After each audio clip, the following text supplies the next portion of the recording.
crossing what I believe to be the Save River right now.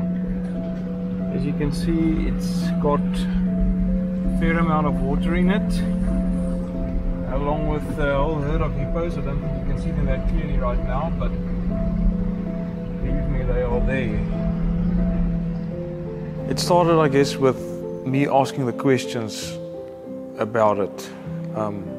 There were a few turns of events in my life. Things happened that weren't planned at all. And I guess, you know, as the saying goes, you've got to make lemonade when you get lemons. You know, you can't moan about everything. Make a plan, get on with it. And I guess it all came down to a boiling up of anxiety. A few certain things made me reevaluate my life, the way that I was living. It made me really question what really kind of mattered to me. A feeling of not knowing something inside yourself, but you know there's something, you just can't explain it, you can't put your finger on it. And I started taking action towards trying to find out what it is that I don't know. I've always loved nature, especially the adventurous part of it and getting to places that people don't really get to. And that kind of joined in with the whole asking, you know. And I guess as you start asking these questions, you kind of discover yourself a little more and more. And as you discover yourself more and more, your true inner self it gets closer to the surface. And that's why I guess you've got to get guidance from somewhere. And I figured that talking to someone that I believed was closer to who I want to be is going to be the first step. That led me to meeting or talking to Paul at the beginning, and we talked. And from there, I met with Joe, and I worked with her a little bit.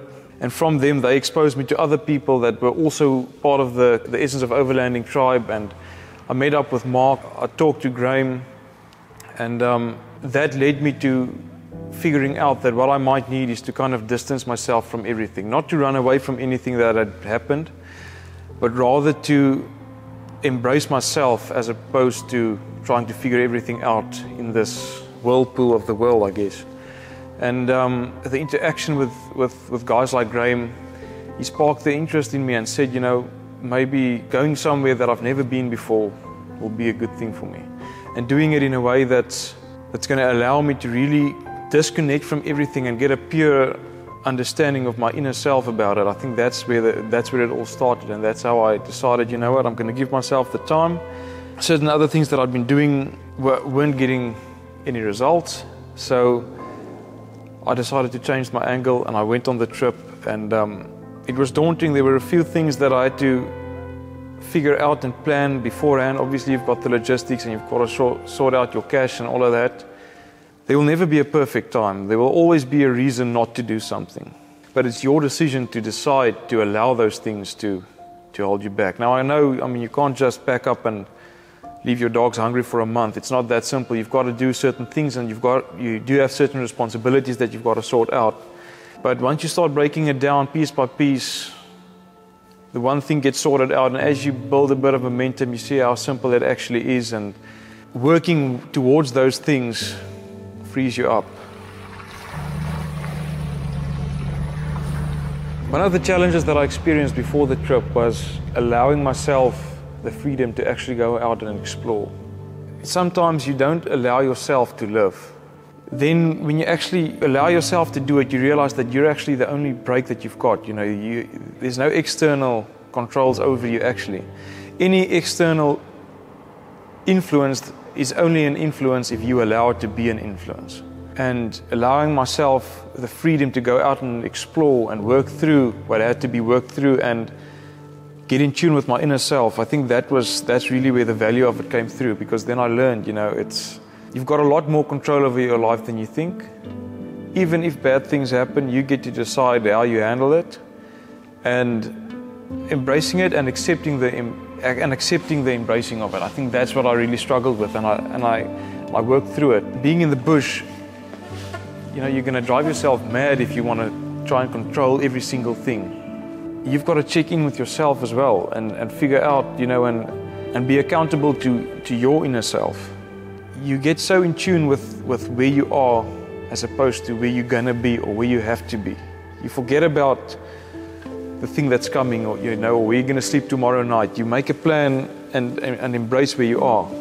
There's a purity in that experience that I don't think you get in normal society. Everyone's always chasing the next deadline, or they're chasing, I've got to practice now, I've got to go to the gym next. But when you're out there in the simplicity of the bush, traveling, you've only got yourself and the space around you that you can influence, and you've got to manage that.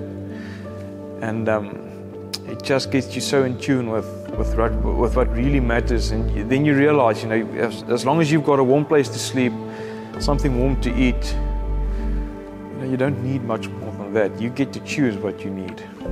You don't gain anything from not doing anything. You've got to start taking action. And like I said, I started with an email that I sent to Paul, connected with him, connected with Joe, connected with Graham and Mark, and I went on this trip, and taking action was the first thing. And as you take action, things become clearer as it goes on, and you still get challenges. It's not that it's going to be all flowing and you're going to build up momentum, but you get so overstimulated with everything that you can find you can read the books, you can watch videos on YouTube, and it's so easy to get so much information out there.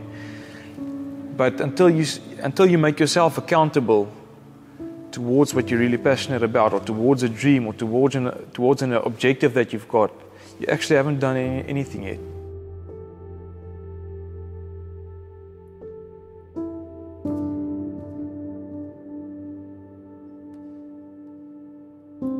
I learned the underlying way that I understand and feel about certain things.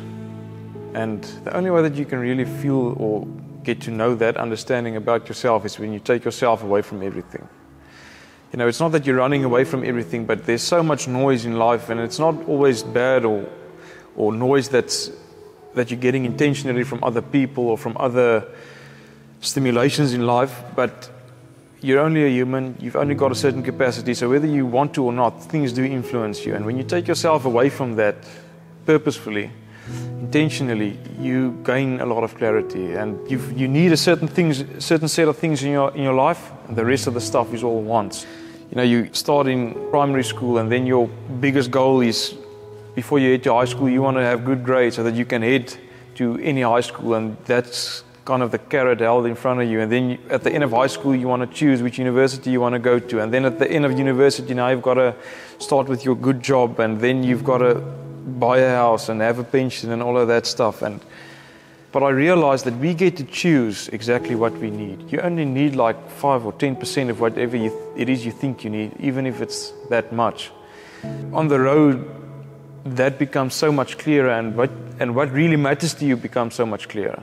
You realize how important it actually is to become intentional. And I guess overlanding is just so brilliant for that, because you realize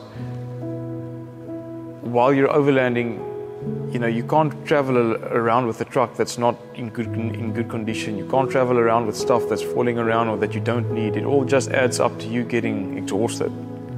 Experiences are worth more than things. And you can, again, look at the vehicle, use it as a metaphor. It's not about it looking good and you're getting all of compliments wherever you go and it sounds nice and everything. It's about getting to a location where there are no other people around. It's just you at one with nature, and it's just the tool to get you there.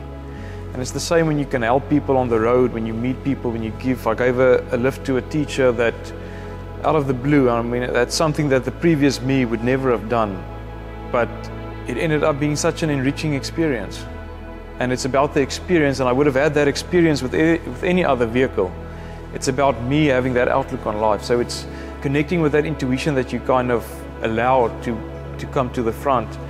This experience has enriched my life no end.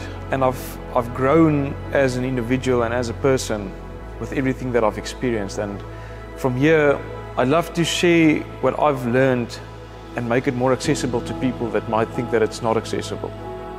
So that you could learn and experience that it's not as tough and as difficult as you think it is. You've got to do certain things and you've got to have certain things in place. But with a bit of guidance and more than anything, good preparation, you can actually experience so much about the journey. And it's about the journey, it's not about the destination. It's not about A to B, it's about the little dash in between. That's what really matters. So I'd love to give back to nature, and I want to share the opportunity for people to experience the perspective that you gain through nature. Thank you so much for joining us on our journey, sharing our films and following us. And if you would like to see more, please click on the link below, and we'd love you to contribute through Patreon.